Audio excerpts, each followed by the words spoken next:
Trap music originates from Japan, Italy. During the Renaissance era, it was brought over by Christopher Columbus, who was also known as the first producer ever. Christopher Columbus's beats, such as Fresh Out of Spain, quickly became popular amongst the Native Americans, particularly the Aztecs, who also created the first 808 drum machine. It was not only until 2012 when North Korean K-pop idol Psy popularized trap music with his hit song Gangnam Style. Alright, enough joking around. This is how to make trap. Every day, bro. It's every day, bro. It's every day, bro. It's every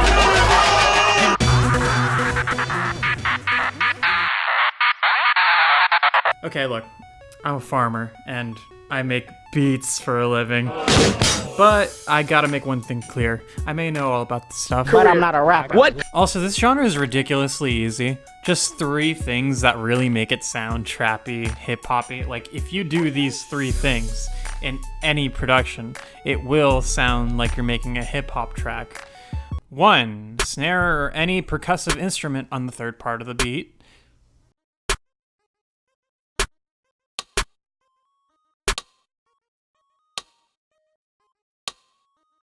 2, a hi-hat pattern that looks like this.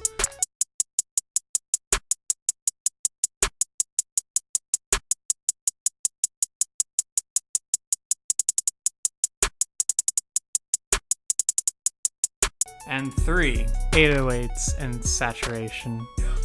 In other words, distortion. It's gonna make it a little bit more interesting than because that's kind of boring. Some tape emulation.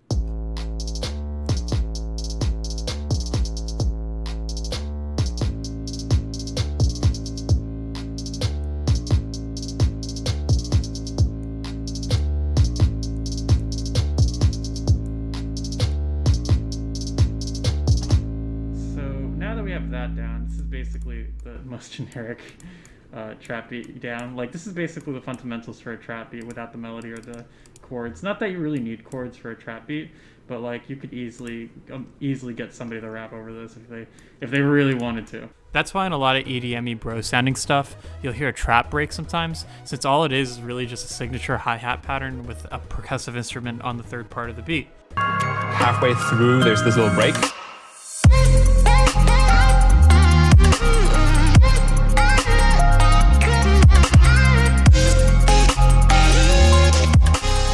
Very popular VSTs that are used in trap productions are plugins like Omnisphere, Slim, and of course Nexus, which is basically the poor man's Omnisphere.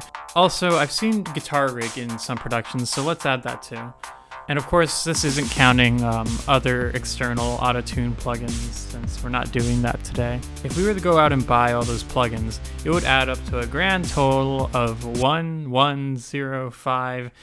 That's a lot of months! Okay, maybe if you're a bourgeoisie swine, you could probably afford all that, right? However, you gotta really think. Is a $200 plugin really better than a stock plugin that you get from your basic FL? So now we're gonna do a BuzzFeed style video where I show you a stock plugin versus a very expensive plugin. Alright everybody, welcome back to BuzzFeed Orange, and today we're going to be going over how a $500 plugin is almost the exact same thing as a stock plugin. So let's just get right into it. So let's go ahead and compare these two. The expensive plugins versus the stock plugins.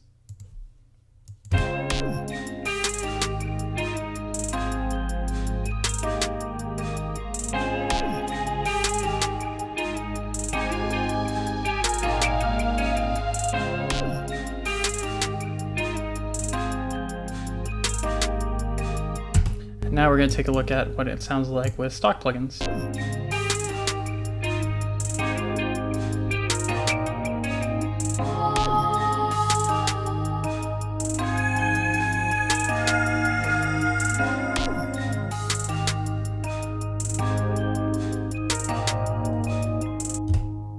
See, that sounds almost exactly the same, just slightly different. That just goes to show that you don't need to spend hundreds of dollars on plugins when you can make the same sounds with the plugins that you already own. However, there are some people on the internet, especially in this genre, that will try to convince you that stock plugins are better than third-party plugins, and I will now show you why that isn't always the case. So here we got keys from Omnisphere. Once it's loaded. Here we have a very ambient sort of keyscape with Omnisphere, and we're going to be comparing that versus a foggy key set from Sakura. You're going to be able to tell the difference.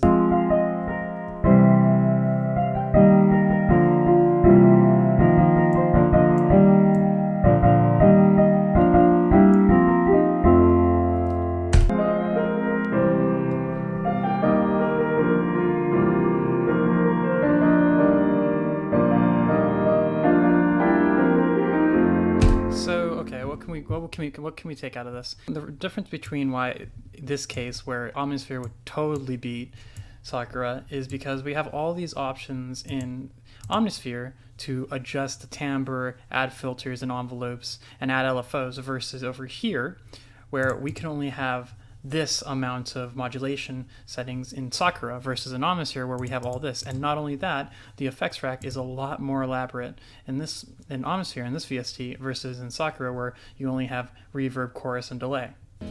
Yes, these two VSTs sound very similar. However, saying these two VSTs are the same and are equal would be flat out incorrect. It's kind of like saying J-pop and K-pop are the same thing, since clearly one is better than the other. That's the wrong number! Oh yeah, I'm doing the classes again on Tuesday. I mean, club. I'm hosting the club on Tuesday and Thursday where I fix everyone's project files. You're more than welcome to come by if you want to learn how to produce music.